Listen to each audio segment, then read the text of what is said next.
Hi there. Today we're going to cover a topic that doesn't get a lot of attention in critical care, but does compose a fairly significant proponent of work when you're involved in the burn unit or dealing with plastic surgery. And that's the severe cutaneous reactions from drugs. Now the three areas we're going to cover are Stevens-Johnson syndrome, toxic epidermal necrolysis, and DRESS syndrome. The difference between these three are important to understand, although they do share a lot of similarities. All three of these are severe, rare drug reactions, and then all appear histologically identical. Really, the only difference between SJS and TENS syndrome is the extent of the disease. Stevens-Johnson syndrome occurs about 10% of the time, where a combination of TENS and SJS occurs anywhere between 11 and 29%, and TENS occurs about 30% of the time.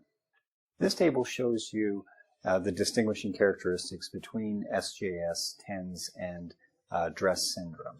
Now, focusing strictly on SJS and TENS, you can see that the vast majority of the time the mucous membrane is involved, and they are very similar in many other respects, including where there have erosions, whether there's detachment of the epidermis, whether there's desquamation, neutropenia, which is a little bit more common in TENS, but otherwise the vast majority of the characteristics are very similar between the two.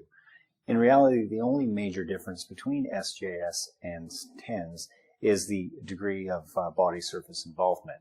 SJS typically involves less than 10% of the total body surface area, whereas TENS is much more extensive and will at least cover over 30% before it can be called TENS. This is in distinction from DRESS or hypersensitivity reactions, where the mucous membrane is involved a lot less frequently and a much smaller body surface area is involved. But there is an erosion around the mouth and lips, but there is no detachment of the epidermis.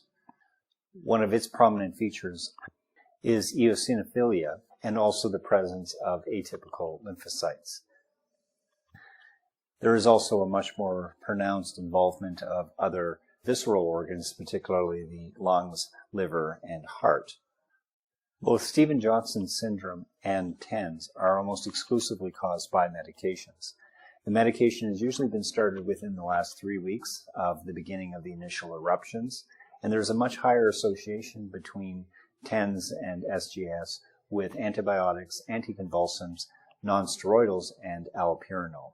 Particularly with the antibiotics, the sulfonamides, aminopenicillins, cephalosporins, and quinolones are most likely to be involved.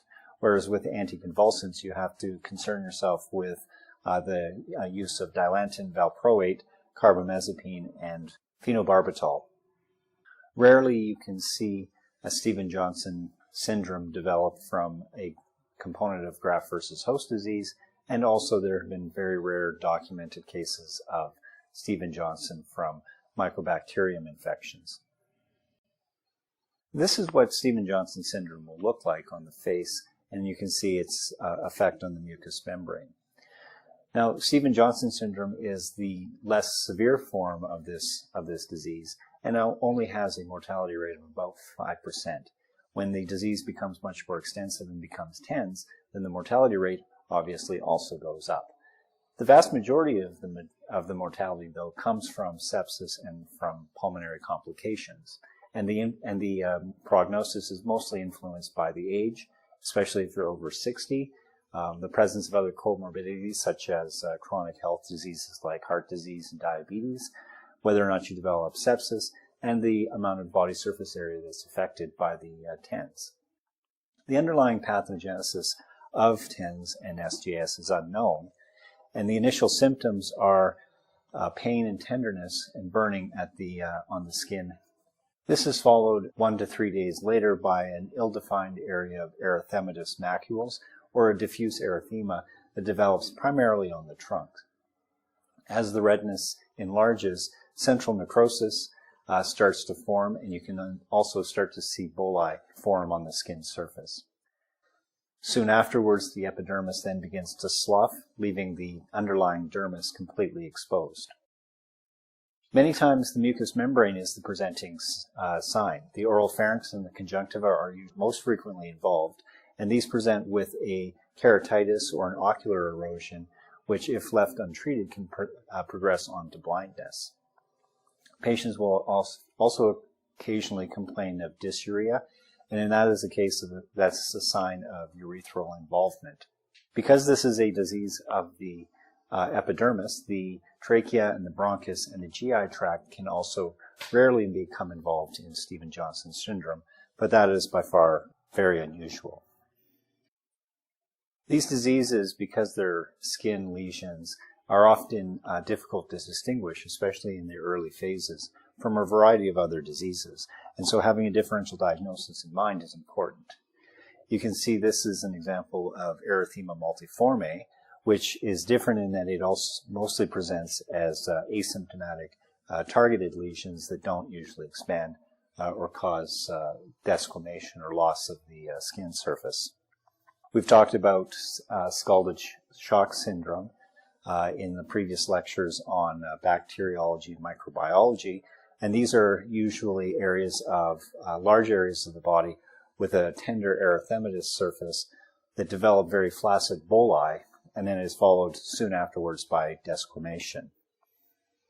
Scarlet fever is unusual as a disease in itself and does have some features that are similar, but it usually occurs in younger children and also presents with erythematous papules on the trunk, then followed by desquamation involving primarily just the hands and the feet. But the classic finding of scarlet fever is the presence of a strawberry tongue. There is a paraneoplastic syndrome called paraneoplastic pemphigus, which occurs obviously as part of the malignancy, and this is a mucocutaneous involvement.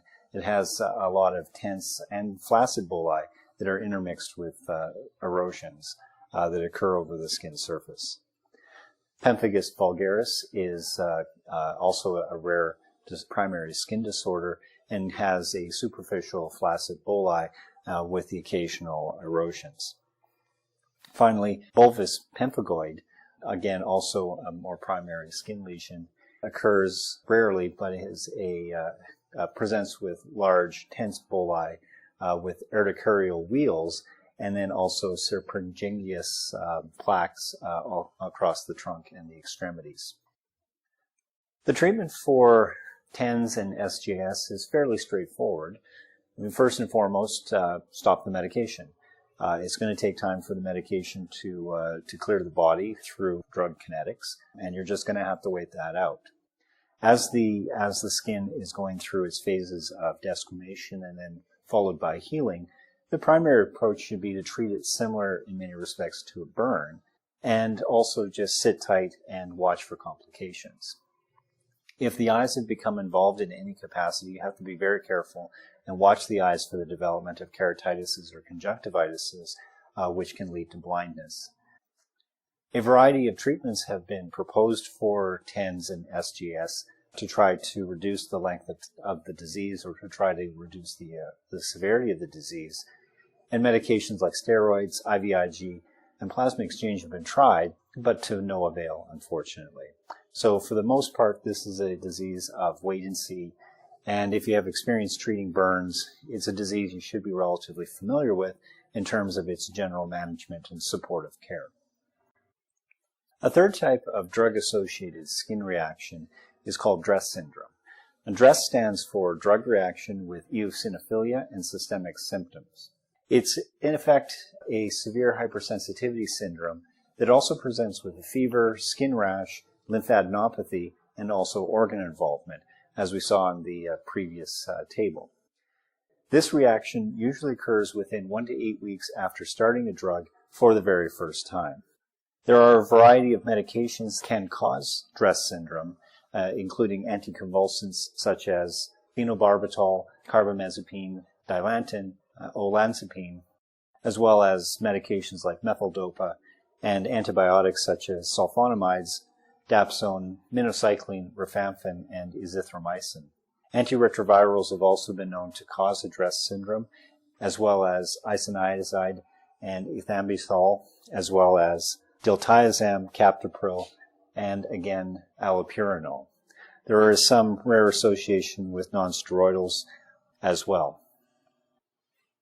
The skin changes that you can see with the DRESS syndrome range from a morelliform eruptions all the way up to erythroderma. Eruptions start in the face and are usually associated with facial edema, which gives you a clue to the hypersensitivity nature of this disease.